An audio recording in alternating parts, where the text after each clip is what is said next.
iyadoo ay adag tahay xaaladda abaarta ka jirta degmada Banyaal ee gobolka Cayn ayaa qurba joog Salebaan Axmed Caraale waxa uu ka hirgeliyay laba ceel oo waqafa kuwaasi oo ah kuwa gacanta lagu qodo odayaasha iyo waxgaradka deegaanka Banyaal ayaa si weyn ugu mahadceliyay iyagoona sheegay in labadan ceel ee waqafka ay ku soo beegmeen xilli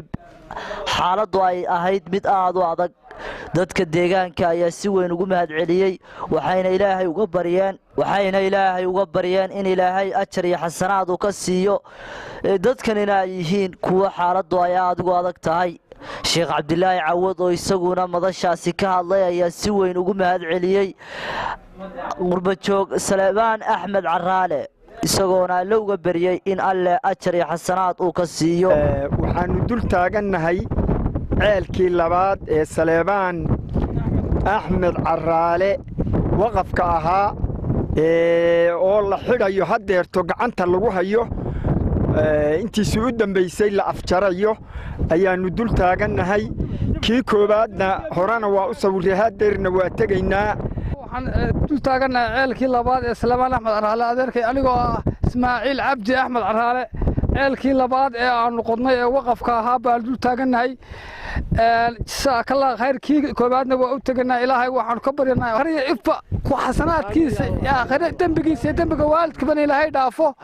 isaga iyo xaaji Khadija Shire Maxamed labadaba waxaan ilaahay ka baryanaa in labadaba ogyada isaga xaajiga kale gacanta ku haysa ilaahay waxaan ka baryanaa in ilaahay dambigeeda iyo dambiga waalidkeed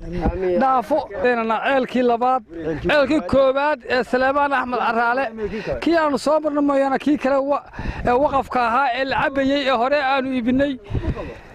waa taa hadarta biyaha iyo ceelka laga dhaansanayo ilaa intiina waa u furnaa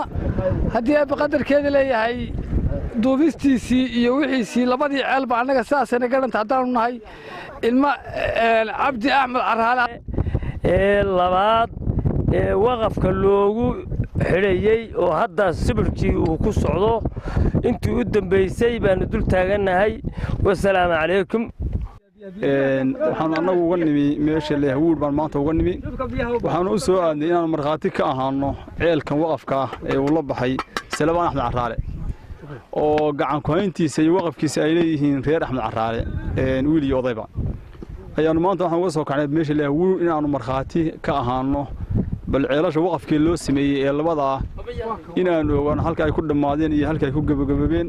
waxaan runtii maanta aan markhaati ka nahay in labadii ceelba loo sameeyay insha Allah taala kana hadda wad arkaysaan oo indhihiina idin macno idin muuqda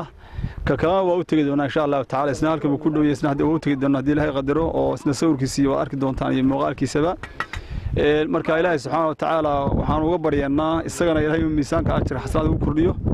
waqafka sadaqada jaariga ee uu la baxay Ilaahay subhanahu wa ta'ala inuu ugu dambi dhaafo ciidii ka soo shaqaysay oo ay marka ay tahay Khadija xaaji Khadija waxa Ilaahay subhanahu wa ta'ala uga baryayaa Ilaahay uu akhriyo adduunba u dambi dhaafo aakhirada jannada firdawsi uu ka waraabiyo adduunka Ilaahay subhanahu wa ta'ala ciise sharaf ay ku noolaato